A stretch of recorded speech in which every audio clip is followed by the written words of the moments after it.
கிருப எங்களுக்கு தீமை தொழுதும் விலகலப்பா. உங்க கிருப எங்களுக்கு தீமை தொழுதும் விலகலப்பா. எங்கள் தேவன் நீ, எங்கள் ராஜா நீ, நாங்கள் போற்றிடும் எங்கள் கண்மலை நீ. எங்கள் தேவன் நீ, எங்கள் ராஜா நீ, நாங்கள் போற்றிடும் எங்கள் கண்மலை நீ.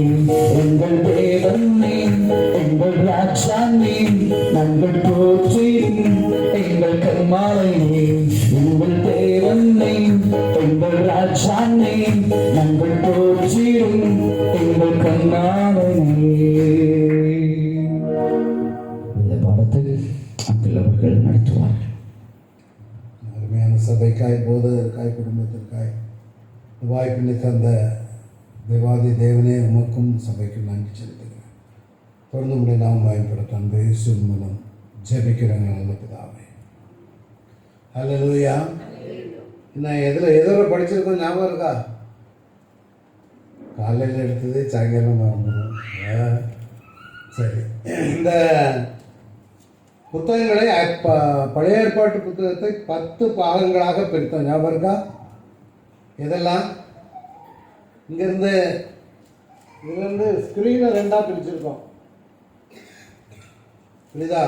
நீங்கள் பார்த்தீங்கன்னா ஆதி காலம், கோத்திர பிதாக்கள் காலம், எகிப்திய அடிமைத்தனம், வனாந்திர பயணம். நாம் இப்போ எங்கே இருக்கோம்? வனாந்திரம். Very good, wonderful. ஸோ இந்த ஸ்க்ரீனுக்கு இந்த பக்கம் 5 பகுதி, அடுத்த 5 அந்த பக்கம் இருக்குது. தேசங்களை சுதந்திரத்து காலம் முடிஞ்ச பிறகு நியாயாதிபதிகள் காலம் வரும், ஐக்கிய ராஜ்ய காலம், பிளவுபட்ட காலம், சிறையிருப்பின் காலம். தெரியுமா? சிறையிருப்பின் காலம்னா என்னது தெரியுமா? சிறையிருப்பை பற்றியெல்லாம் பாபிலோனுக்கு சிறை பிடிக்கப்பட்டு போனாங்க, அதான் சிறையிருப்பின் காலம். சிறையிருப்பின் காலத்தில் எழுதப்பட்ட புத்தகங்கள் என்னெல்லாம் இருக்கு? எசேக்கியேல், தானியேல், இந்த புத்தகங்கள். எஸ்தரப்போ தான் நடக்கிடத்தில் நடந்தது. திரும்பி வந்த காலம்னு பார்த்தீங்கன்னா எஸ்ரா, நெகேமியா, இதெல்லாம் பின்னால் படிப்போம். ஸோ மொத்த 10 பாகங்களாக இதை பிரித்திருக்கிறோம். இதுக்கு மேலே நான் போக விரும்பலை. அதிகார பகுப்பாய்வு. எண்ணாகமம் 36 அதிகாரங்கள் உண்டு. எண்ணாகமத்தில் இந்த 36 பகுதிகளை பகுப்பாய்வு செய்திருக்கிறோம். சீனாயில் புறப்பட ஆயத்தம், சீனாயிலிருந்து பாரானுக்கு, காதேஸ் பெர்னேயா, இதெல்லாம் முடிச்சிட்டோம். மோவாப் நோக்கி பயணம், மோவாப் சமவெளியில் தான் முடியுது. இதில் முக்கியமாக நம்ம பார்க்க போகிறது கோராகுடைய மீறுதலை குறித்து 16ஆம் அதிகாரத்தை பார்க்கிறோம். ஏன்னா வேறு பார்க்கிறவங்க போயிட்டு என்ன ரிப்போர்ட் கொடுத்தாங்க? தவறான ரிப்போர்ட் கொடுத்தாங்க. நாங்கள் வெட்டுக்கிளிகளை போல இருந்தோம், அவங்க ராட்சசர்களை போல இருந்தாங்க, முடியாது அப்படின்னு. இப்போ யார் நல்ல ரிப்போர்ட் கொடுத்தது? யோசுவாவும் காலேபும். இது முடிஞ்ச பிற்பாடு அடுத்த நாள் என்ன தலைப்பு கொடுத்துருக்கிறேன்? கோராவுடைய மீறுதல் 16ஆம் அதிகாரத்தில் இருக்குது. அதுக்கு பெருமை உள்ளவர்களுக்கு தேவன் எதிர்த்து நிற்கிறார். என்னாகும் 16ஆம் அதிகாரம் 1 வாசிங்க, 1-3 வர.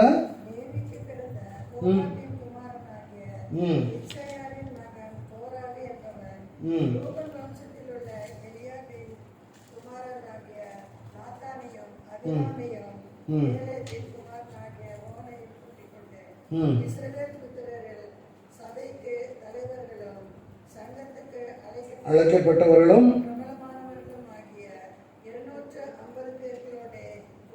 250 பேர்களோட கொடி யாரு? இது ஏன் இவங்க அப்படி கோராகுடைய மீறுதல் நான் தலைப்பு கொடுத்துருக்கேன்? ஏன் இந்த வசனத்திலிருந்து வாசிச்சு அவங்க என்ன கேட்குறாங்க? மோசேக்கும் ஆரோனுக்கும் விரோதமாக கூட்டம் கூடி அவர்களை நோக்கி நீங்கள் மிஞ்சி போகிறீர்கள். ஏன் இவங்க கோவப்பட்டாங்க? எதுக்கு இவங்க சட்டத்தை ரைஸ் பண்ணாங்க? ஏன் மற்ற கோத்திரத்தார் ஒன்றும் வரல? ஏன் இவங்க கோராகு என்பவன் ரூபன் வம்சத்தில் உள்ள எலியாபின குமாரனை கூட்டிட்டு வந்து கலாட்டா பண்றாங்க. நீங்க தான் பெரிய ஆளுங்களா, எங்களுக்கு ஒன்றும் தெரியாதா, அப்படியா அப்படியா? என்ன காரணம்? இதுல ஏதாவது தெரியுதா? லேவிக்கு பிறந்த கோகாத்தியருடைய வேலை என்ன? 3 பிரிவினர் உண்டு: கோகாத்தியர், மெராரியர், கெர்சோனியர். கோகாத்தியருடைய வேலைகள் என்ன? மெயினா பரிசுத்த மகா பரிசுத்தமுள்ள பொருட்களை எடுத்து செல்வது யார்தான்? கோகாத்தியர். இப்போ இவங்களுக்கு என்னன்னா, நாங்க ஸ்பெஷல். கோகாத்தியருக்கு ஒரு பெருமை வந்துடுச்சு. கோகாத்துடைய வம்சத்தில் உள்ளவன் தான் கோராகு. அவன் யாரை கூட்டிட்டு வரான்? ரூபன் வம்சத்தில் உள்ளவனை கூட்டிட்டு வர்றான். ரூபன் வம்சத்தில் உள்ளவனை கூட்டு வரான். எதுக்காக ரூபன் வம்சத்தில் உள்ளவனை கூட்டு வரான்னு பாத்தீங்கன்னா, இந்த வழிபாட்டு கூடாரத்தை சுற்றிலும் 12 கோத்திரங்கள் இருப்பாங்க. இதுதான் இந்த கூடாரத்தை சுற்றில இருப்பவருடைய 12 கோத்திரத்தார். இதுல கோகாத்தியர் எங்க இருக்காங்க தெரியுதா? கோகாத்தியர் இந்தாங்க இருந்தா இருக்காங்க பாருங்க. இதுதான் கோகாத்தியர். கோகாத்தியருக்கு நேர கீழே இருக்குது யாரு? ரூபன் கோத்திரம். அப்ப என்ன, இவளை பகல்ல கான்டாக்ட் பண்றது யார? ரூபன். ஆகாத தகாத நட்பு.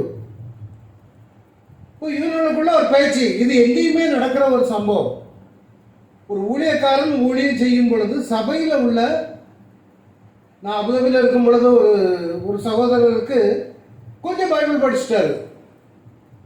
அவருக்கு கொஞ்சம் பைபிள் மெசேஜ் எல்லாம் இடம் கொடுத்தாங்க, டிரான்ஸ்லேஷனுக்கு இடம் கொடுத்தாங்க. கொஞ்ச நாள்ல அவர் பெரிய ஆளையே கொஸ்டின் பண்ண ஆரம்பிச்சாச்சு. காரணம் என்ன? அவருக்கு தான் தெரியுமோ, எனக்கு தெரியாதோ. சபைகளில் இதனால தான் நிறைய இடங்கள்ல இந்த கோராகு கூட்டத்தார் நிறைய பேர் இருப்பாங்க. இந்த கோராகு இருக்காங்க பாருங்க, அவங்களுக்கு என்னன்னா, இவன் வழிபாட்டு கூடாரத்தில் உள்ள பரிசுத்தத்தை, மகா பரிசுத்தத்தில் உள்ளதை கொண்டு போறது உண்மைதான். ஆனா ஒரு கட்டளைக்கு கீழே, தேவன் நியமித்த நபருக்கு கீழே இருக்கிறது கடினமான ஒரு காரியம். அவங்க தான் என்ன செய்யறாங்க, இவளெல்லாம் கூட்டிட்டு 250 கூட மோசைக்கு முன்பாக எழும்பி, இவனால ரூபன் வம்சத்தை கொண்டு வர்றதுக்கு காரணம் பக்கத்தில் இருக்கிறனால. சிமியோனையும் காத்தையும் அவ்வளவு இது பண்றதை காட்டிலும் இவங்க ஃப்ரெண்ட்ஷிப், கூடி கூடி பேசுறது. இவன் என்னடா நம்மள இது பண்றான் அப்படின்னு சொல்லி அவங்களுக்கு விரோதமாக கலகம் பண்ணினார்கள். அப்ப நடந்தது என்ன? மோசைக்கு ஆரோனும் கூட்டம் கூடி என்ன சொல்றாங்க, நீங்கள் மிஞ்சி போகிறீர்கள், சபையார் எல்லாரும் பரிசுத்தமானவர்கள், கர்த்தர் அவர் நடுவில் இருக்கிறாரே. யாரை பார்த்து சொல்றாங்க? மோசையும் ஆரோனையும் பார்த்து. இப்படி இருக்க கர்த்தருடைய சபைக்கு மேலாக உங்களை ஏன் உயர்த்துகிறீர்கள் என்றார்கள். மோசே அதை கேட்ட பொழுது முகங்குப்புற வேதத்துல பாத்தீங்கன்னா மோசே மொத்தம் 6 முறை முகங்குப்புற விழுந்தார் என்று சொல்லப்பட்டிருக்கு. அவன் சொல்றான், மோசே அவன் கோராகையும் அவனுடைய எல்லா கூட்டத்தையும் நோக்கி, நாளைக்கு கர்த்தர் தம்முடையவன் இன்னான் என்று தம்மண்டையிலே சேர தாம் கட்டளையிட்ட பரிசுத்தவான் இன்னான் என்று காண்பிப்பார். கர்த்தர் நியமித்த ஒரு நபருக்கு எதிராக தலையை தூக்கவே கூடாது, தூக்குனா அழிவு. இந்த கோராக கூட்டத்தில் அப்படிதான் இருக்கிறாங்க. அப்படியே கேட்கிறானுங்க, அதுலயும் சபையாரெல்லாம் பரிசுத்தர், நீங்க என்ன உங்களை பெரிய மனுஷன் மாதிரி காட்டிக் கொண்டிருக்கிறீங்க. அப்போ இவருக்கு சொல்றாரு, எவனை கர்த்தர் தெரிந்து கொள்வாரோ அவனை தமிழத்தில் சேர கட்டளை. என்ன கண்டிஷன் தெரியுமா? 17ஆம் வசனம் வாசிங்க.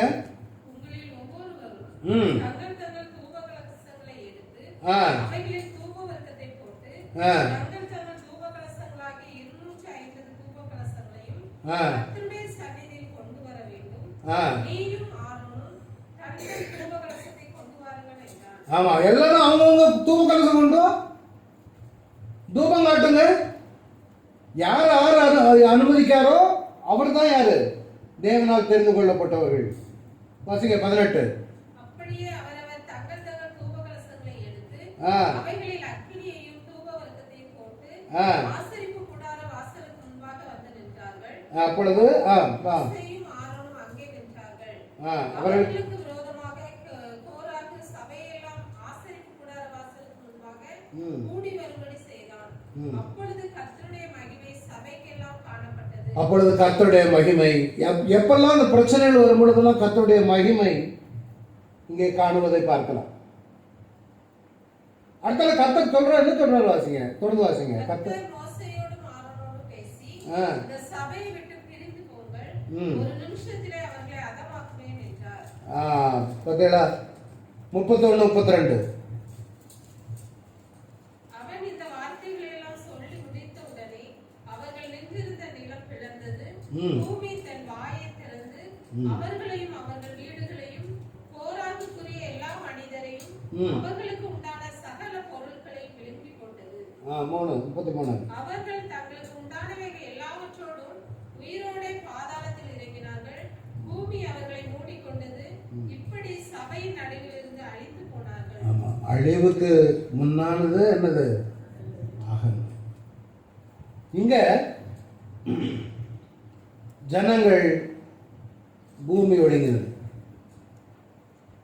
எல்லாம் போச்சு. வீடு, மனிதர், சகல பொருட்கள், மிருகங்கள். அடுத்த 35 என்ன பார்த்தீங்கன்னா, அக்கினி கர்த்தருடைய சந்தையிலிருந்து புறப்பட்டு தூபம் காட்டினா 250 பேரை பட்சித்தது. இவங்க வஞ்சித்தது யாருன்னா, அங்க உள்ள பிரின்சஸ், இளவரசர்கள் எல்லாரையும் கூட்டிட்டு வந்துட்டாங்க. இப்போ ஜனங்கள் அநேகர் மடிய ஆரம்பிச்சாச்சு. மடித்த உடனே ஒரு ரெமடியும் ஆண்டவர் அந்த இடத்துல கொடுப்பதை பார்க்கலாம். அக்னி வந்து எல்லாரையும் பட்சித்தது. ரெமடி என்ன சொன்னா, நான் விட்டு விட்டு போய்கிட்டு இருக்கேன், ஏன்னா கண்டினியூஸா வாச இன்னைக்கு ஒரு சாப்பிட்டு தான் இருப்பேன். 46 வாசிப்பேன். 46. மோசே ஆரோனை நோக்கி நீ தூபகலசத்தை எடுத்து பலிபீடத்தில் இருக்கிற அக்கினி அதில் போட்டு அதின் மேல் தூபவர்க்கம் இட்டு சீக்கிரமாய் சபையினிடத்தில் போய் அவர்களுக்காக பாவ நிவர்த்தி செய். கர்த்தருடைய சந்நிதியிலிருந்து கடும் கோபம் புறப்பட்டது. வாதை தொடங்கிற்று என்றார். பாவ நிவர்த்தி செய்கிறத பார்க்கலாம். தகனபலி அக்கினியை கொண்டு வந்து உடனே இது பண்ணி பாவ நிவர்த்தி செய். ஆரோன் என்ன பண்ணுறான்? வாசிங்க 47. மோசே சொன்னபடி ஆரோன் அதை எடுத்துக்கொண்டு சபையின் நடுவில் ஓடினான். ஜனங்களுக்குள்ளே வாதை தொடங்கி இருந்தது. அவன் தூபவர்க்கம் போட்டு ஜனங்களுக்காக பாவ நிவர்த்தி செய்து செத்தவர்களுக்கும் உயிரோடு இருக்கிறவர்களுக்கும் நடுவே நின்றான். அப்பொழுது வாதை நிறுத்தப்பட்டது. ஆமென்.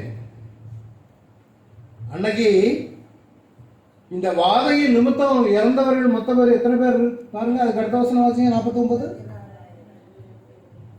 அங்க ஒரு 250 போக 14,700 பேர்.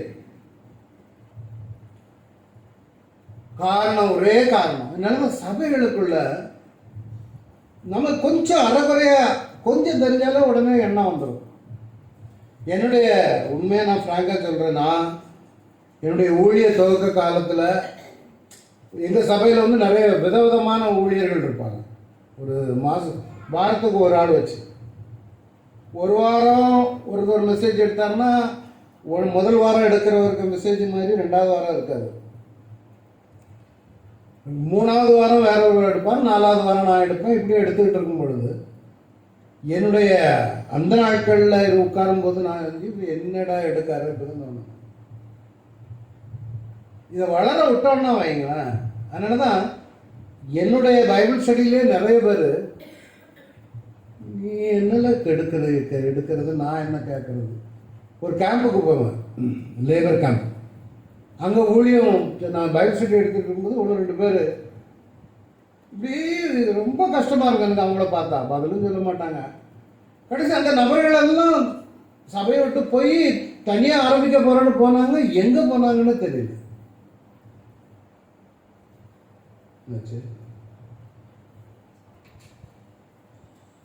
ஓகே. காரணம், இந்த மாதிரி இடங்கள்ல நம்ம அடங்கி இருப்பது தான் நல்லது. இன்னைக்கு ஐயா நான் பகலில் சொல்லும்போது சொன்னாங்க, ஊழியன்னா உடனே பிரசங்கம் பண்ணுறது மயக்க பிடிக்கிறதான்னு இல்லை. ஊழியம் எப்படியும் எங்கேயும் நாம் செய்யணும். செய்ய வேண்டிய இடங்கள்ல நம்ம செய்யணும். எப்படியாவது ஆண்டவரை குறித்து சொல்ல வரும். அதனால் ஐயா சொன்னதை வச்சு நான் சொல்கிறேன். நானும் என் மனைவியும் எங்கே போனாலும், கடைக்கு போனால், துணி எடுக்க போனால் ஆண்டவர் சொல்லிட்டு வருவோம். ஆட்டோவில் போனால் ஆண்டவர் சொல்லுவோம். ஃப்ளைட்டில் போனால் ஆண்டவர் சொல்லுவோம். ஃப்ளைட்டுக்கு வெயிட் பண்ணியிருந்தால் ஆட்டோவில் அது சொல்லுவோம். நாங்கள் சந்திக்கிற நபர்களோடு எப்படியோ ஆண்டவர் ஒரு தொடர்பை கொடுப்போம். இந்த ஊழியம் மயக்க பிடிச்சி தான் நம்ம ஊழியம் செய்யணும்னு கிடையவே கிடையாது. எங்கேயும் தேவனுடைய நாமம் மகிமைப்படும் பொழுது அவங்க நிச்சயமாக இது பண்ணுவாங்க. ஒரு முறை எங்கள் ஆஸ்பத்திரியில் ஒரு ஆள், நான் வசாம உட்காந்து டெஸ்ட் பண்ணிகிட்டு இருக்கேன் பேஷண்ட்டுக்கு, அவருடைய மனைவிக்கு. ஒரு அரபி பக்கத்தில் உள்ள அந்த அவருடைய கணவர், நான் டெஸ்ட் பண்ணிக்கிட்டு இருக்கும்போதே கணவருக்கு ஒரு ஃபோன் வருது. அந்த ஃபோன் வந்ததும் அவர் ஃபோன் எடுத்து சொல்கிறார், John, thank you for your prayer, God answered your prayer John அப்படின்னு. யார்? அரபி, முஸ்லீம். ஜானன், உன்னுடைய ஜெபத்துக்கு நன்றி, உன் ஜெபத்துக்கு பதில் கிடைச்சது. நான் சும்மா இருக்க மாட்டேன், இருந்தாலும் அல்லேலூயா அப்படின்னா நான் பக்கத்தில் இருந்துக்கிட்டு அல்லேலூயா தேங்க் காட் அப்படின்னா. Oh, you are a Christian also. அவ்வளோதான். இது ஒரு சின்ன சாட்சி.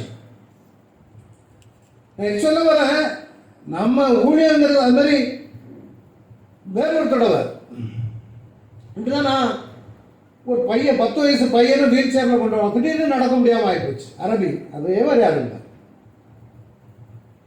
அப்போ ஒரு சிஸ்டர் கொண்டு வராங்க, கிறிஸ்டியன் சிஸ்டர்னு எனக்கு தெரியும். அவங்ககிட்ட சொன்னேன், மலையாள சிஸ்டர் அவங்க. സിസ്റ്ററെ ഇയാളോട് ദൈവത്തിനെ കുറിച്ച് പറഞ്ഞോ, യേശു ക്രിസ്തുവിനെ കുറിച്ച് പറഞ്ഞോ, ദൈവം സുഖം തരുമെന്ന് പറഞ്ഞോ அப்படின்னு. ദൈവം യേശു സുഖം തരുവാന്ന് ചൊല്ലേടാ. അന്തമ്മ അയാളുടെ മലയാളത്തില്, ഞാൻ ഒന്ന് രക്തസാക്ഷിയായി മരിക്കാൻ തയ്യാറല്ല. അറബ് ദേശം പറ്റില്ല, ഞാൻ ഒന്ന് രക്തസാക്ഷിയായി മരിക്കാൻ തയ്യാറല്ല. അപ്പൊ ഞാൻ சொன்னேன், சிஸ்டரே நோக்கு அப்படின்ட்டு நான் ஒன்றுமே சொல்ல. நேராக அவங்க அப்பாட்ட போனேன், இந்த பையனுக்கு அப்பாட்ட, அரபிக்கிட்ட. கையை பிடிச்சார். கையை பிடிச்சிருந்தேன், டோன்ட் வரி சார், நான் ஏசப்பாட்ட ஜெபம் பண்ணுறேன் சொன்னேன். இங்கிலீஷில் அவர் நல்ல இங்கிலீஷ் பேசுகிறேன். நான் எங்கள் தெய்வம் இயேசுக்கிட்ட ஜெபம் பண்ணுறப்போ பையனுக்காக. ஆனால் நீங்கள் கவலைப்படாதங்க, God will heal your son. Okay brother அப்படின்னு தான் அந்த ஆளே என்னை கட்டி பிடிச்சிட்டாரு. அரப்ஸில் ரொம்ப பிடிச்சிருந்தா நம்மளை கட்டி பிடிச்சிக்குவாங்க. Thank you very much, that's it. அதுக்காண்டி அங்கே நின்று ஒரு பெரிய பிரசங்க மேடையை பண்ணி பிரசங்கம் பண்ணணும்னு அவசியம் கிடையாது. Simple gesture. அப்போ சபைகளுக்குள்ள நாம இருக்கும் பொழுது அமைதியாக உள்ளதை காட்டு நம்முடைய வளர்ச்சிக்கு ஏதுவான காரியங்களை செய்யணுமே தவிர தேவன் நியமித்த எந்த ஒரு மனிதனுக்கு எதிராக நாம் வாய் திறக்கவே கூடாது. அதெல்லாம் தேவன் பெருமை உள்ளவர்களுக்கு எதிர்த்து நிற்கிறார், தாழ்மை உள்ளவர்களுக்கும் கிருபை அளிக்கிறார். 1 பேதுரு 5:5 எப்படி சொல்லுகிறது? அந்தபடி இளைஞரே, மூப்பருக்கு கீழ்ப்படிங்க, நீங்கள் எல்லாரும் ஒருவருக்கு ஒருவர் கீழ்ப்படிந்து மனத்தாழ்மை அணிந்து கொள்ளுங்கள். பெருமை உள்ளவர்களுக்கு தேவன் எதிர்த்து நிற்கிறார், தாழ்மை உள்ளவர்களுக்கு கிருபை அளிக்கிறார். இது முடிஞ்சதும் பின்ன அங்க பிரச்சனை. அங்க ஆரோனுடைய துளிர்ந்த கோல், இது எத்தனை பேருக்கு தெரியும்? 17ஆம் அதிகாரத்துல வருது. எதற்காக ஆரோனுடைய துளிர்ந்த கோல்? அது தெரியுமா? என்ன நடந்துச்சு 17ஆம் அதிகாரத்துல? ஆமா, 12 கோத்திரமும் அவங்க ஒரு கம்பை கொண்டு வைக்கணும் தேவனுடைய சந்நிதியில. மோசே சொல்லிட்டாரு. சரி, நீங்க வாசிக்க 17ஆம் அதிகாரம் 1ஆம் வசனம் 1ல இருந்து.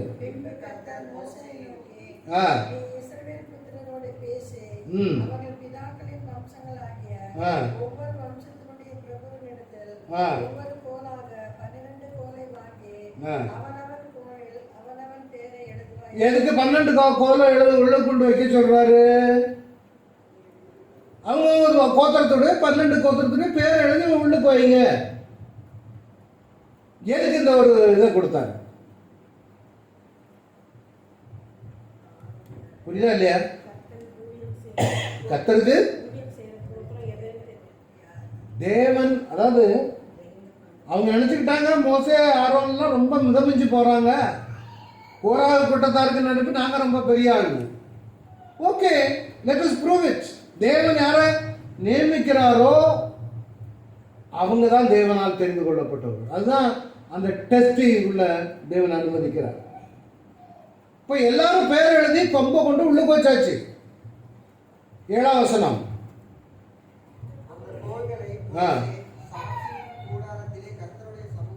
வைத்தான். பிரவேசித்த போது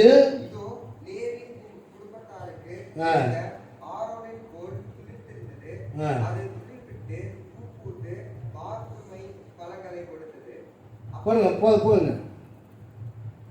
என்ன நடந்துச்சு?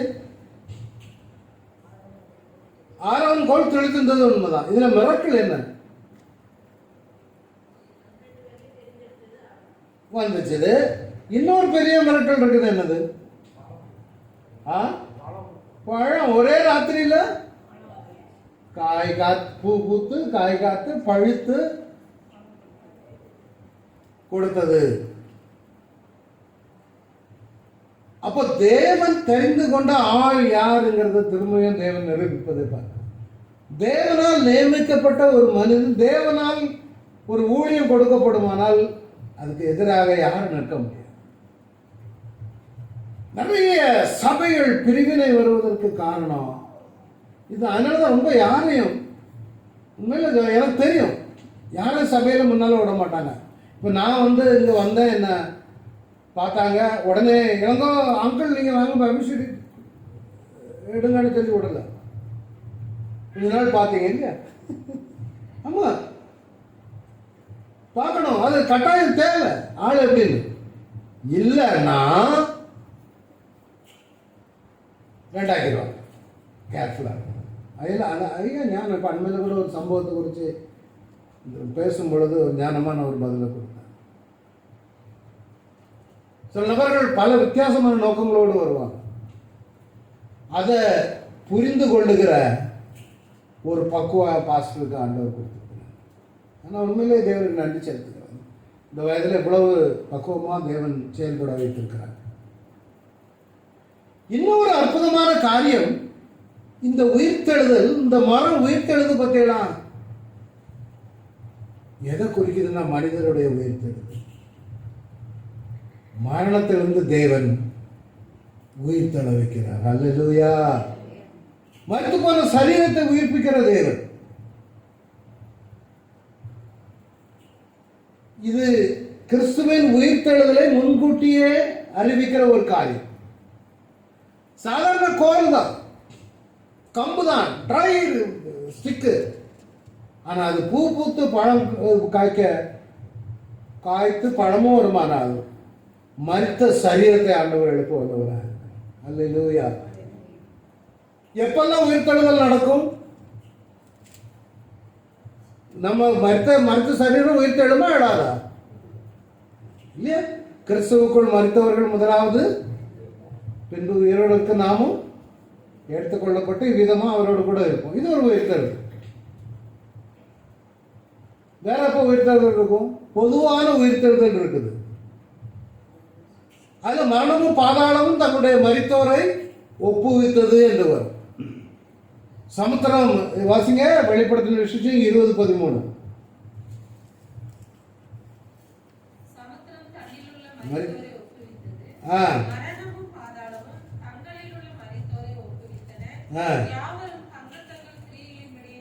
நியாயப்படுது. அப்போ உயிர்ப்பிக்கிற தேவன் அவர். ஆனா மெய்யான திராட்சை செடியில நீங்க இணைந்திருக்கும் பொழுது, நாம காட்டத்தி மரம், நம்மை ஒரு மெய்யான திராட்சை செடியாக இயேசுவோடு இணைந்திருக்கும் பொழுது நம்மை உயிர்ப்பிக்க. இதுக்கு ஒரு ஸ்பிரிச்சுவல் மீனிங்ஸும் இருக்குது. ரெண்டாச்சு. இது முதல்ல கோராவுடைய மீறுதல். தொடர்ந்து நாள்ல மேரிபா தண்ணீரை குறித்து பார்க்க போகும். இங்க அதாவது நான் ரெண்டு தலைப்புல பார்க்க போகிறோம். ஒன்று அவர்களோடு நடந்த கண்மலை, ரெண்டாவது உயர்த்தப்பட்ட வெண்கல சர்ப்பம். இதில் எல்லாம் நிறைய இருக்குது. ஆனால் முக்கியமாக மேரிபா தண்ணீரை குறித்து அந்த ரெண்டு காரியங்களை குறித்து பார்க்க போகிறோம். இஸ்ரவேலரோடு கூட நடந்த ஞான கண்மலை தெரியுமா? அது என்ன கம்ப்ளைண்ட் பண்ணாங்க ஜனங்க? தண்ணீர் இல்லைன்னு சொல்லி கம்ப்ளைண்ட் பண்றத பார்க்கலாம். எதுக்கா வண்டி 20 அதிகாரத்துக்கு வாங்க, வாசிங்க. இஸ்ரவேல் புத்திரன் சபையார் எல்லாரும் 20 அதிகாரம் 1 வசனம்.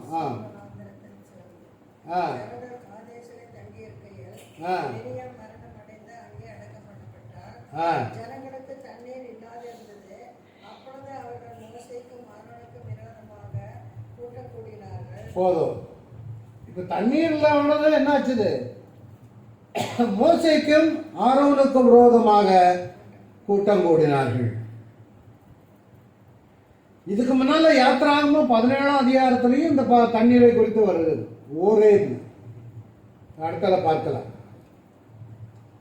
தண்ணீர் ஒண்ணு 3ஆம் வசனம்.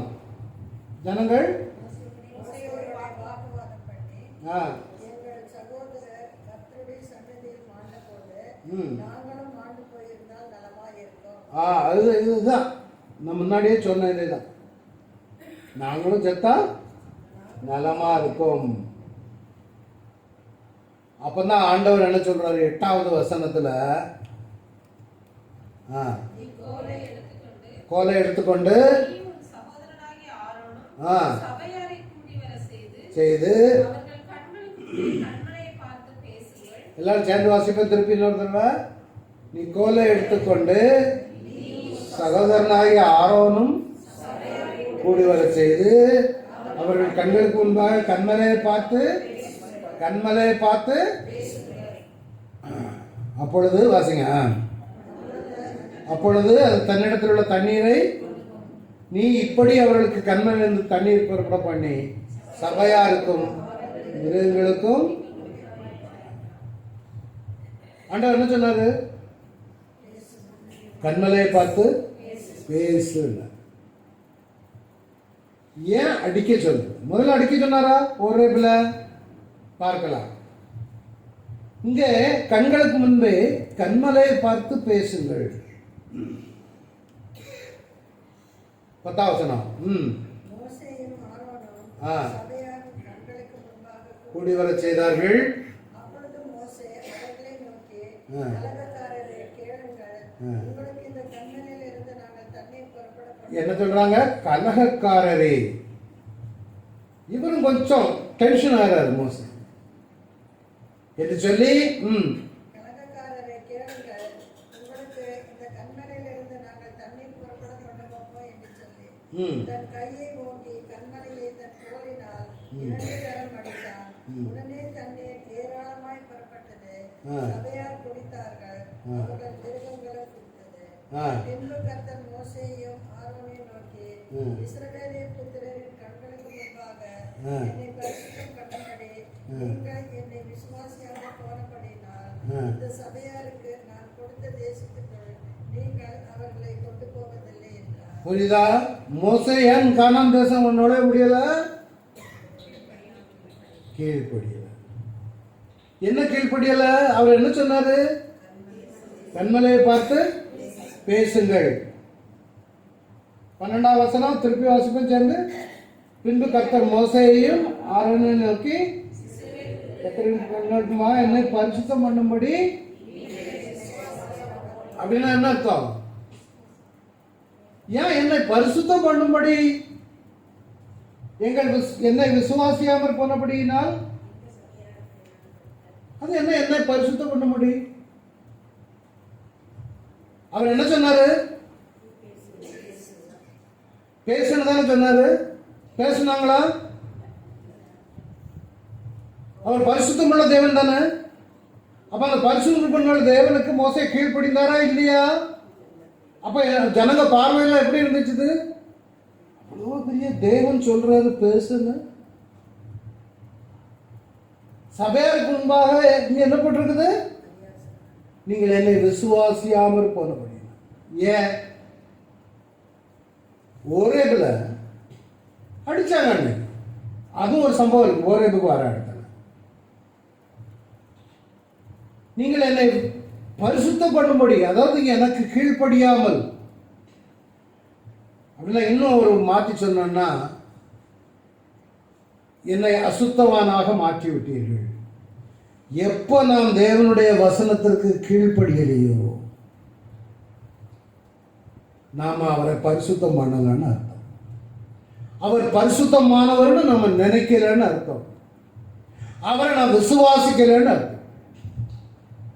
நீ விசுவாசித்தால் தேவனுடைய மகிமையை காண்ப. இவங்க ஏன் விசுவாசியாம போன? நம்ம ஒன்று பேசுறதுதான் சொன்னேன். இதே போல ஓரேபில் இதுக்கு முன்னாடி எங்க யாத்திராமத்தில் பிகினிங்ல இது ஓரேபில் நடந்த சம்பவம். அப்பொழுது கர்த்தர் மோசேயை நோக்கி 17ஆம் அதிகாரத்தில், நீ இஸ்ரவேல் மூப்பரில் சிலரை உன்னோட கூட்டிக் கொண்டு நீ நதியை அடித்த உன் கோலை உன் கையில பிடித்து கொண்டு ஜனங்களுக்கு முன்னே நடந்து போ. 6ஆம் வசனம், அங்கே ஓரேபிலே நான் உனக்கு முன்பாக கன்மலையின் மேல் நிற்பேன். இது எப்படி இருக்கு தெரியுமா? இப்ப பாஸ்டர் அங்க உட்கார்ந்து இருக்காரு. பாஸ்டர் என்கிட்ட சொல்றாரு, அங்கிள் அந்த நான் உட்கார்ந்து இருக்க சேரை ஒரு அடி அடிங்களா கம்பத்துக்கு. நான் அடிப்பேனா மாட்டேனா? ஏன்? பெரிய ஆள் மதிப்பு கனப்படுத்தணும். ஒரே நிற்கிறது யாரு? தேவன். கண்ணனுக்கு மேல நிற்காரு, மேல அவர் நிற்காரு, மலைக்கு மேல அவர் நிற்காரு. இவர் கண்மலையை அடிங்கிறாரு ஆண்டவர். அவரேதான் சொல்றாரு. இதுல கீழ்படிச்சுட்டாரு. இங்கதான் என்ன செய்திருக்கணும்? ஒருவேளை ஆண்டவரே நீர் இருக்கக்கூடிய மலை கண்மலை, இது பரிசுத்தமான இடம், நான் அடிக்க மாட்டேன் ஆண்டவரே அப்படின்னு சொல்லியிருக்கலாம் இல்லையா? சொல்லல, அடிச்சுட்டாங்க. அப்பொழுது ஜனங்கள் குடிக்க தண்ணீர் புறப்படும் என்றால் அப்படியே மோசே இஸ்ரவேல் மூப்பரின் கண்களுக்கு முன்பாக செய்தான். சரி, அங்க விசுவாசியாமல் அவரை பரிசுத்தம் பண்ணாமல் செய்து விட்டான். அதுக்கு அவ்வளவு பெரிய தண்டனை. அடிக்க ஒரு தடவை தான் அடிச்சிருக்கலாம், இவதான் சொல்லலாமே. போன தடவை ஏன்டா அடிக்கதானே ஆண்டவர் சொன்னீங்க?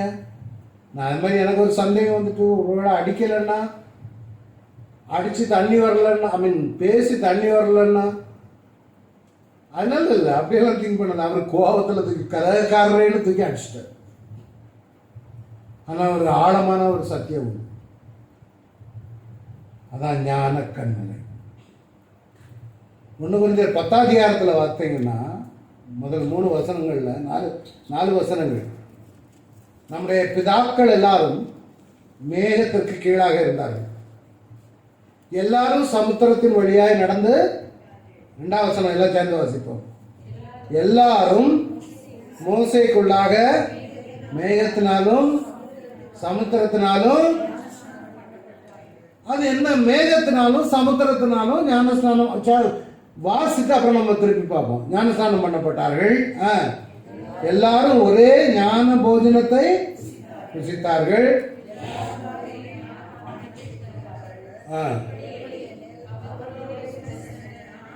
கண்மலையின் தண்ணீரை குடித்தார்கள். அந்த கண்மலை அது என்ன அர்த்தம்? இவ்வளவு இருக்குது. என்ன அர்த்தம்? எல்லாரும் மேகத்துக்கு கீழா இருந்தாங்க. சமுத்திரத்தின் அழியாக நடந்து வந்தாங்களா இல்லையா இஸ்ரவேல் ஜனங்கள்? அது என்ன சொல்றாரு? மேகத்தினாலும் சமுத்திரத்தினாலும் ஞானஸ்நானம் பண்ணப்பட்டார்கள். அர்த்தம் கிறிஸ்தவன் நாம என்ன செய்யறோம்? சமுத்திர ஞானஸ்நானம், தண்ணீர் ஞானஸ்நானம். நம்மள ஆண்டவர் பிரித்து எடுக்கும் கூட தண்ணீர் ஞானஸ்நானம் இருக்கிறோம். அடுத்த 2ஆம் ஞானஸ்நானம் என்னது? பரிசுத்த ஆவியின் ஞானஸ்நானம். ரெண்டுக்கு வித்தியாசம் என்ன? அதான் மேகத்தினாலும் சமுத்திரத்தினாலும். சமுத்திர ஞானஸ்நானங்கிறது தண்ணீர் ஞானஸ்நானம். தண்ணீர் ஞானஸ்நானம்னா என்ன அர்த்தம் சொல்லுங்க? தண்ணியில நீங்க போய் மூழ்கிறீங்க. தண்ணியில நமக்கு போய் மூழ்கிறோம். பாஸ்டர் கூட்டுக்கு இது டீச்சிங் கொடுத்து கொண்டு போய் மூழ்கிறோம். நாம மூழ்கிறோம். நம்முடைய சரீரம் இயேசு கிறிஸ்துவோடு கூட ரோமர் 6ஆம் அதிகாரத்தில் இருக்குது. நம்முடைய சரீரம் அடக்கம் பண்ணப்படுகிறது. இதுல நம்ம உடம்புல உள்ள அழுக்கு போகும். சோப்பெல்லாம் போட்டு போயிடும். பரிசுத்த ஆவியின் ஞானஸ்நானம் அப்படின்னா ஆண்டவர் சொன்னார், நீங்க உன்னதத்திலிருந்து வருகிற பலத்தினால் தரிப்பிக்கப்படுகிற வரையிலும் எருசலேமில் காக்கிறாங்க. அப்படின்னா என்ன அர்த்தம்? பரலோகத்திலிருந்து ஆவியானவர் நம்மை நிரப்புவது. நீங்க எப்படி ஒரு ஆத்துல அல்லது குளத்துல தண்ணியில நீங்க மூழ்கி ஞானஸ்நானம் எடுக்கிறீங்களோ, அது தண்ணீர் ஞானஸ்நானம். அதே நீங்க சிறுவாணி டேம் இருக்குது, ஃபால்ஸ், அதுக்கு கீழே போய் நின்னா நீங்க இப்போ நின்னதும் தண்ணி எங்கேருந்து வருது? மேல இருந்து ஃபுல்லா உங்களை கவர் பண்ண. அதே மாதிரி தான் பரிசுத்த ஆவியின் அபிஷேகங்கிறது. ஆவியானவர் நம்மை முழுசுமா பொறுப்படுத்திக் கொள்வது. அல்லேலூயா. புரியுதா? பரிசுத்த ஆவியின் அபிஷேகம் சும்மா இல்லை. துணியை நம்ம துவைக்க சோப்போட்டு துவைக்கிறோம்னு வைங்களேன், அதே துணியை வெள்ளாவி வச்சு துவைச்சா எது சுத்தமா இருக்கும்? வெள்ளாவி தான் சுத்தமா இருக்கும். அதே மாதிரி தான் தண்ணீர் ஞானஸ்நானம் நீங்க கழுவிதான் இருக்கிறீங்க. ஆனால் அப்பதான் நம்ம சாட்சியாய் மாறுவோம். பரிசுத்த ஆவியின் அபிஷேகம், இந்த அபிஷேகம் ரொம்ப முக்கியம். நிறைய பேர் ஞானஸ்நானம் தண்ணி ஞானஸ்நானத்தான் இருப்பாங்க. பரிசுத்த ஆவினாலும் அக்கினியினாலும் நான் அபிஷேகம் பெற்றிருக்க வேண்டும். அதான் சொல்றாரு. அல்லது எல்லாரும் ஒரே ஞான போஜனத்தை புசித்தார்கள். அது என்னது?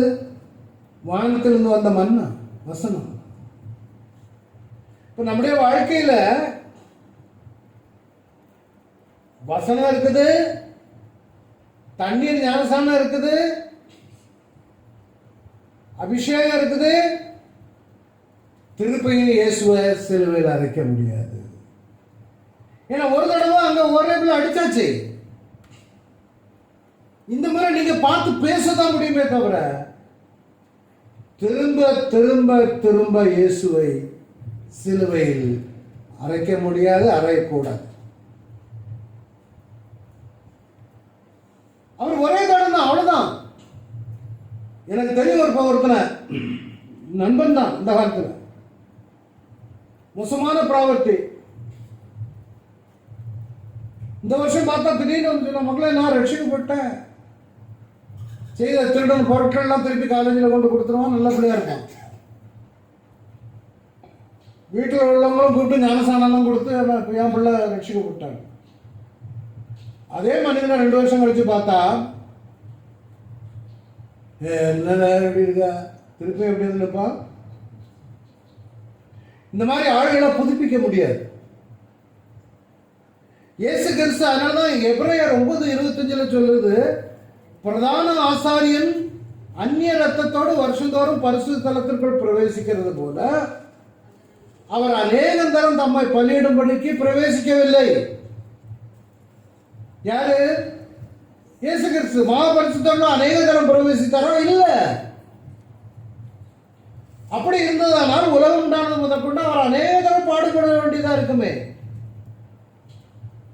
அப்படியெல்லாம் அவர் தம்மை தாமே பலியிடுகிறதுனாலே பாவங்களை நீக்கும் பொருட்டாக இந்த கடைசி காலத்தில் ஒரே தரம் வெளிப்பட்டார். ஒரே தினம் பலியிடப்பட்டார், ஒரே தினம் வெளிப்பட்டார்.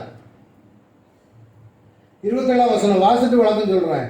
அங்கேயும் ஒரே தரம் மறிப்பது பின்பு நியாயத்தில் போடுவது மனுஷன் நியமிக்கப்பட்டிருக்கிறபடியே கிறிஸ்துவும் அநேகருடைய பாவங்களை சுமந்து தீர்க்கும்படிக்கு ஒரே தினம் பலியிடப்பட்டு தமக்காக காத்து கொண்டிருக்கிறவர்களுக்கு ரட்சிப்பை அருளும்படி 2ஆம் தரம் பாவம் இல்லாமல் தரிசனம் ஆகும்.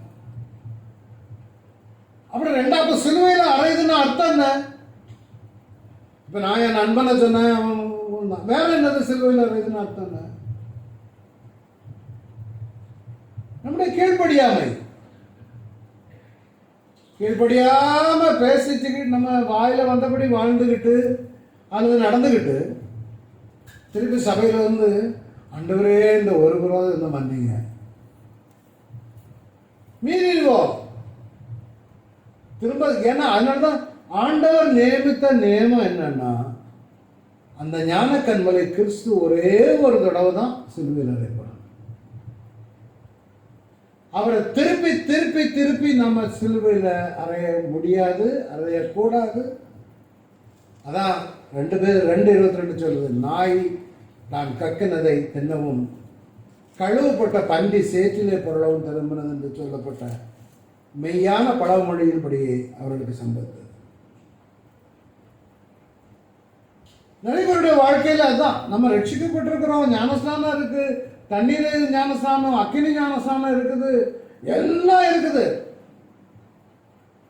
திரும்ப திரும்ப நம்ம சிலுவையில் அறையக்கூடாது. நம்முடைய கீழ்ப்படியாமை அவரை திரும்ப திரும்ப சிலுவையில் அறைவதற்கு சமம். ஆமென். இன்னும் எல்லாரும் அப்படி பார்க்குறீங்க? ஆமென் தானே? நிச்சயமாக முடியாது. அதனாலதான் இதை மெயின்டைன் பண்ணதுக்கு தான் மூல உபதேசங்கள் நமக்கு இருக்குது, சபை கூடுதல் நமக்கு இருக்குது, வசனங்கள் இருக்கிறது. எபிரேயர் 6:6 வாசிங்க. எபிரேயர் 6ஆம் அதிகாரம் 6ஆம் வசனம். மறுதலித்து போனவர்கள் சிலுவை அறைந்து அப்படின்னா என்ன? என்ன கடவுள் நம்ம மறுதலித்து விடுவோம் சபைகள்ல. இப்படியால்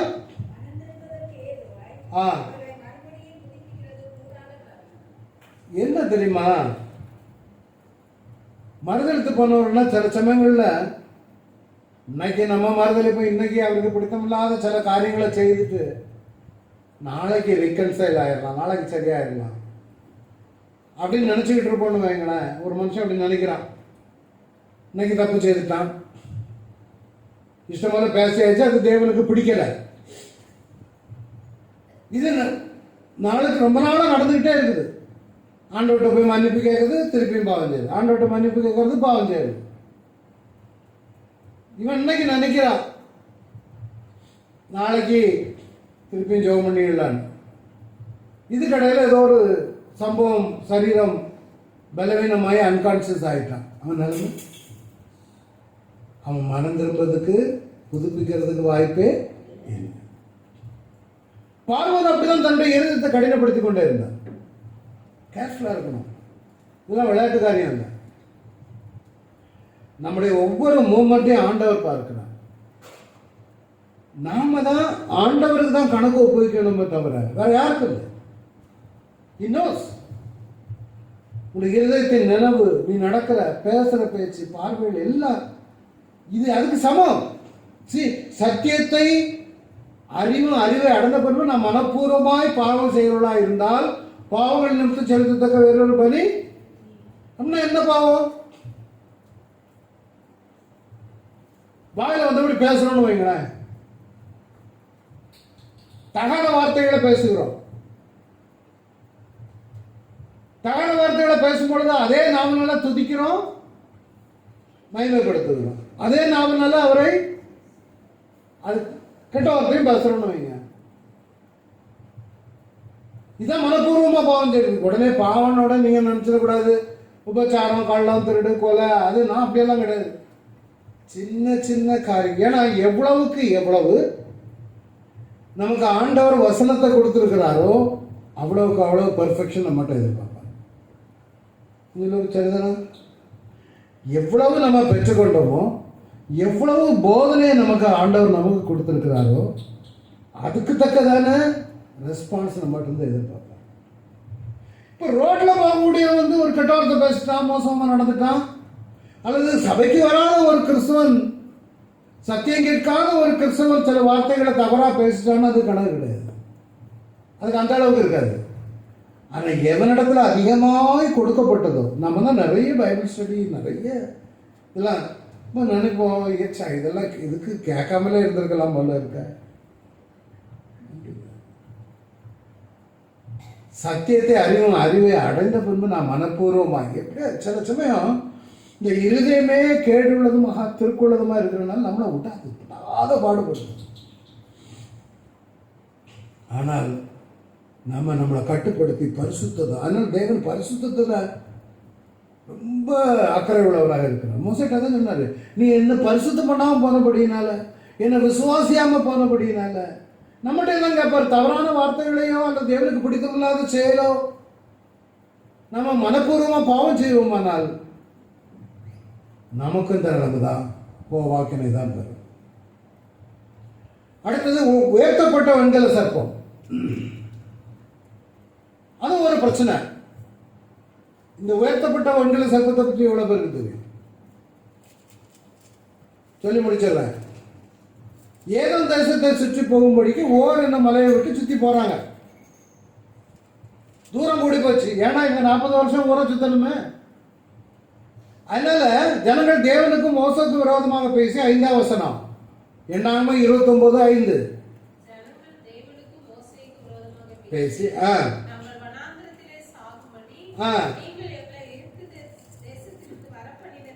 என்ன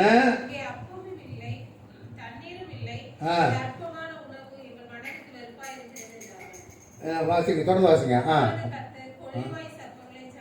அப்பொழுது கர்த்தர் கொள்ளிவாய் சர்ப்பங்களை ஜனங்களுக்குள்ள அனுப்பினார்.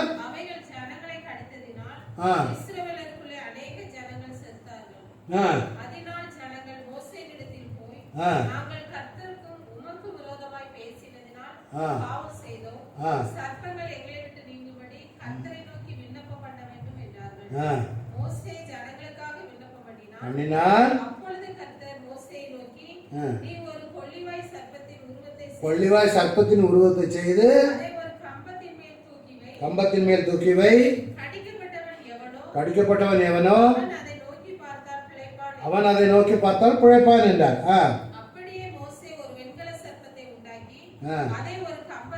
தூக்கி வைத்தான்.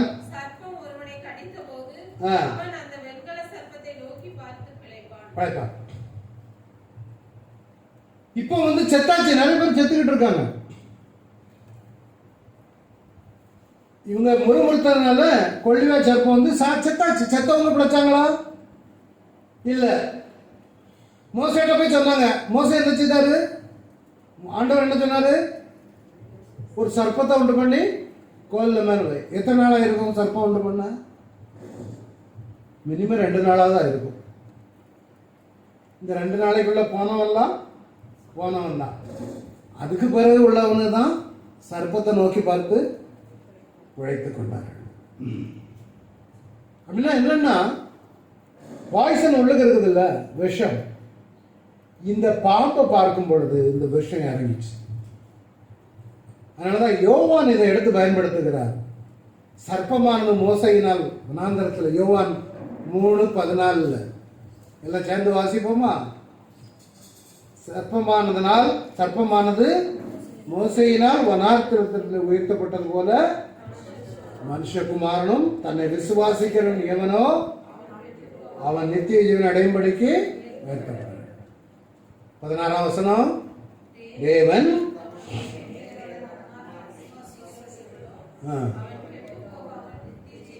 அடையும்படிக்கு அவரை தந்தரளி உலகத்தில். அப்போ சர்ப்பத்தை பார்க்கும் பொழுது என்ன இறங்கிச்சது? விஷம் இறங்கினது போல இயேசுவை நோக்கி பார்க்கும் பொழுது என்ன இறங்கும்? நம்மளுள்ள என்ன இறங்கும்? நம்மகிட்ட விஷம் இருக்குதா? என்ன இருக்குது? பாவம். வலது பக்கத்தில் உள்ள கள்ளன் இயேசுவை பார்த்தான், அடுத்த நிமிஷமே பாவம் இறங்கிச்சு. இனி பாவம் செய்யாத, பாடு படுக்க எடுத்து அந்த நிமிஷமே பாவம் இறங்கிச்சு.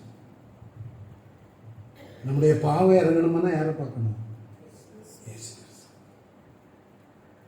நோக்கி என்ன எங்களை வாழ வைக்க. அந்த பாட்டில் வெண்கல சர்ப்பம்னு எழுதியிருப்பாரு. அதை சிலுவையில் தங்கினீர், அந்த பாட்டு தான் தெரியுமா? எங்களை வாழ வைக்க வெண்கல சர்ப்பமானி நோக்கி பார்த்தது நான் பிழைத்து கொண்டோம் ஐயா. அதே பின்னாடி எப்படி எழுதுவாங்கன்னா, எங்களை வாழ வைக்க சிலுவை தொங்கினீரே நோக்கி பார்த்தது நான் பிழைத்து கொண்டோம்.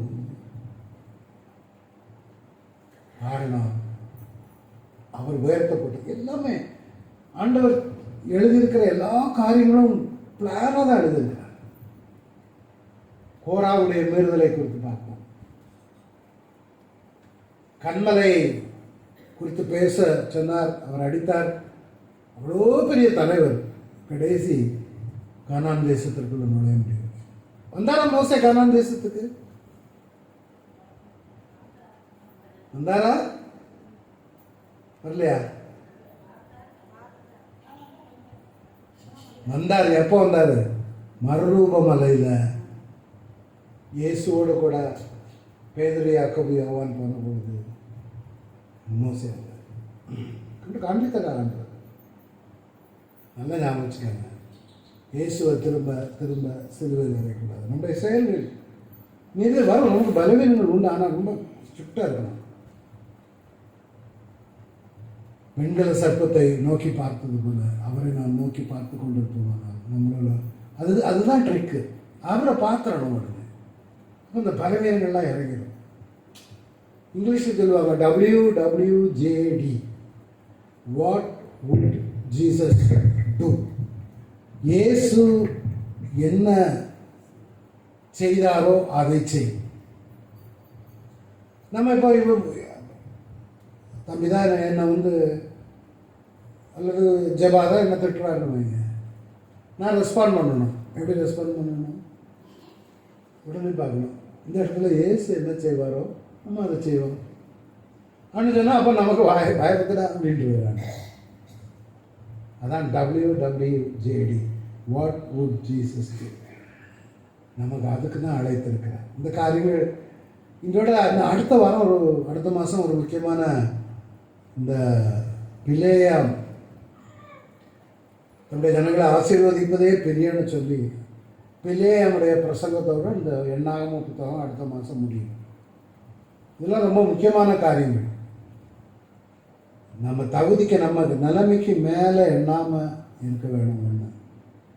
ரெண்டாவது, தேவனுடைய வாழ்க்கை அவருடைய பரிசுத்த குறைச்சலாக்க மோசே தான் பண்ணார். அவ்வளோ பெரிய ஆள், சத்தம் கேட்டு வளர்ந்தவர், எகிப்தில் அவ்வளவு பாதைகளை கம்ப கொண்டு செய்தார், செங்கடலை வழி நடத்தி வந்தவர், அவ்வளவெல்லாம் வழி நடத்தி வந்தார். கடைசி தேவனை பரிசுத்தம் பண்ணலை, அவருடைய வார்த்தைக்கு கீழ்ப்படியலை. இப்போ ஆண்டவர் தான் அங்கே அப்படி நிற்காருன்னு வைங்களேன். என் பிள்ளை அடிக்க போகிறான், என் பிள்ளை பேச போகிறான், என் பிள்ளை கண்மலையை பார்த்து பேச போகிறான் அப்படி ரொம்ப பெருமையாக நின்றுட்டு இருக்கும்போது அவன் என்ன செய்துட்டான்?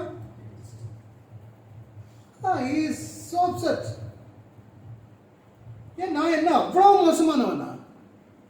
நான் அவ்வளோ நேரம் ஒன்று நடத்தலடா.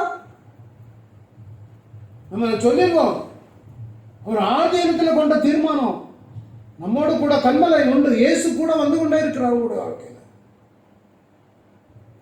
ஜீவ தண்ணீர், நான் கொடுக்கும் தண்ணீரை குடிக்கிறவனுக்கு ஒரு காலம் தாகம் உண்டாகாது. சமாரிய ஸ்திரீ கிட்ட தான் சொன்னார். நம்மளோட கூட இன்னைக்கும் அவரும் பயணமாக வந்து கொண்டிருக்கிறார். நாமும் சமுத்திரத்திற்குள்ளாக ஞானஸ்தானம் பெற்றிருக்கிறோம், நாமும் அக்கினிக்குள்ளாக ஞானஸ்தானம் பெற்றிருக்கிறோம். நம்மோடு கூட எப்படி அவர்களோடு ஞான கண்மலை வந்தாரோ அதே போல இயேசு நம்மோடு கூட வந்து கொண்டிருக்காரா இல்லையா? சொல்லுங்க. Don't hurt him. அவரை ஒரு நாள் நம்ம துக்கப்படுத்தக்கூடாது. இப்போ நான் வந்து சகோதரர் ஜெபாவை நான் பெருமையா சொல்றேன். ஜெபா நல்ல பிள்ளை, என் ஃப்ரெண்டு அப்படின்னு இன்ட்ரோடியூஸ் பண்றேன். இன்ட்ரோடியூஸ் பண்ணும்போது அவர் வாயிலிருந்து கெட்ட வார்த்தையில வராது, தங்கமான மனுஷன் அப்படின்னு நான் ஜெபாவை என் ஃப்ரெண்டுகிட்ட இன்ட்ரோடியூஸ் பண்றேன். அந்த சமயம் பார்த்து ஜெபாவுக்கு ஒரு ஃபோன் வருது. ஜெபா ஃபோன்ல கெட்ட வார்த்தை போட்டு திட்டுறாரு யாரையோ. எனக்கு எப்படி இருக்கும்? அப்பதான் இன்ட்ரோடியூஸ் பண்ணியிருக்கேன். அப்ப என்ன, நான் ஒரு வெட்கி நாணி குணுகி நிற்கிறது போலதான் தேவன் என்றார். அவர் ஒரு திட்டம் வைத்திருந்தார். ஞான கண்மலை இது அடிக்க ஒரு முறை தான் அடிக்கப்பட வேண்டும். இயேசு அடிக்கிறது விளையாட்டு காரியம் இல்லை. நடந்த நாளில் இந்த காரியங்களுக்கு நம்முடைய இருதயத்தை கொடுப்போம். பாஸ்டரையாவது நம்ம ஜெபத்தை நடப்போம்.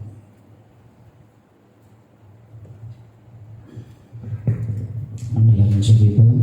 எல்லாரும் கண்களை மூடி ஆண்டவர் சமூகத்தை நோக்கி நாங்கள் பார்க்கலாமா? இன்றைக்கு கேட்ட சத்தியங்களின்படி நாம் நம்மளை கொஞ்சம் உயிர்த்து ஆராய்ந்து பார்க்கலாமா? ஒருவேளை இஸ்ரவேல் ஜனங்களைப் போல ஆண்டவருக்கு விரோதமான பெருமை பாராட்டினவர்களாயிருப்போம் என்று சொன்னார். ஒரு மோசேயை போல ஆண்டவர் ஒருவேளை காயப்படுத்துகிறவர்களாய் இருந்திருப்போம் என்று சொன்னார். ஒருவேளை நாம் நம்மளை அப்படியே அர்ப்பணித்து ஆண்டவரே இன்றைக்கு கற்றுக்கொண்ட இந்த வார்த்தைகளின்படி பெருமையின் சிந்தை எங்களுக்குள் வராதபடிக்கு, சபைக்கு விரோதமாக ஊழியர்களுக்கு விரோதமாக நாங்கள் எழும்பாதபடிக்கு, உண்மை ஒரு நாளும் நாங்கள் பரிசுத்த குலைச்சலாக்காதபடிக்கு ஆண்டவரே நீங்க எங்களை காத்துக்கொள்ளும். ஆண்டவரே நீ தெரிந்து கொண்ட பாத்திரங்கள் அல்லவா நாங்கள், எங்களோடு கூட வருகிற ஜீவ கண்மலை அல்லவா நீங்க. உன்னை ஒரு நாளும் காயப்படுத்தாதபடிக்கு ஆண்டவரே நாங்கள் கீழ்ப்படியாமல் போகாதபடிக்கு ஆண்டவரே நாங்கள் எங்களை காத்துக்கொள்ள கிருபை செய்யுங்கப்பா. இன்றைக்கு நீங்க எங்களோடு கூட இந்த வார்த்தைகளினால் நீங்க பேசியிருக்கிறீங்க. இஸ்ரவேல் ஜனங்கள் செய்த தவற ஆண்டவரே, மோசே செய்த தவற ஆண்டவரே நாங்கள் செய்யாதபடிக்கு ஆண்டவரே உங்களுடைய வசனங்களை எங்களுடைய இருதயத்தில் வைத்து நாங்கள் காத்துக்கொள்ள கர்த்தர் எங்களுக்கு நீ கிருபை செய்யும். ஆண்டவரே இந்த வார்த்தைகளை ஆண்டவரே நாங்கள் கேட்கிறவர்களாய் மாற்றம் அல்ல, எங்கள் இருதயத்தில் இந்த வார்த்தைகள் பதிந்து ஆண்டவரை நாங்கள் எங்களை வைத்து ஆராய்ந்து பார்த்து எங்களை சரி செய்ய கர்த்தர் எங்களுக்கு கிருபை செய்யும். கர்த்தர் எங்களுக்கு கிருபை செய்யும். இந்த வேத பாடம் எங்கள் எல்லாருக்கும் பிரயோஜனமுள்ள காரியங்களாய் காணப்பட கர்த்தர் நீங்க உதவி செய்யுங்க. வந்திருக்கிற ஒவ்வொரு பிள்ளைகளுக்காய் நன்றி செலுத்துகிறோம். எல்லாரையும் ஆசீர்வதிங்க. சமாதானத்தோடு நீர் அனுப்பும்படியாய் நாங்கள் செபிக்கிறோம். ஆண்டவரே வராத பிள்ளைகளுக்காக நாங்கள் நினைக்கிறோம். வருகிற நாட்களில் நீங்க எல்லா பிள்ளைகளோடு பேசி அழைத்து கொண்டு வாங்க. நாமத்துக்குள் பிரசன்னத்துக்குள் ஒவ்வொரு குடும்பங்களை ஒப்பு கொடுக்கிறோம். மக்களுக்காக நாங்கள் ஜெபிக்கிறோம். இன்னும் நல்ல சுகத்தை கொடுங்க, பலனை கொடுங்க. எல்லா பலவீனங்களை கர்த்தர் மாற்றி உங்க பலத்தினால் இன்னும் இடைக்கட்டி அநேக ஜனங்களுக்கு இன்னும் ஆசீர்வாதத்தின் பாத்திரங்களால் நீர் பயன்படுத்தும்படியாய் நாங்கள் ஜெபிக்கிறோம். நாம மகிமைப்படட்டும். இயேசு கிறிஸ்துவின் மூலம் ஜெபிக்கிறோம் எங்கள் நல்ல பிதாவே, ஆமென். என் ஆத்துமாவே கர்த்தரை ஸ்தோத்திரி, என் முழு உள்ளமே அவருடைய பரிசுத்த நாமத்தை ஸ்தோத்திரி. என் ஆத்துமாவே கர்த்தரை ஸ்தோத்திரி, கர்த்தர் செய்த சகல உபகாரங்களை மறவாதே. ஆமென்.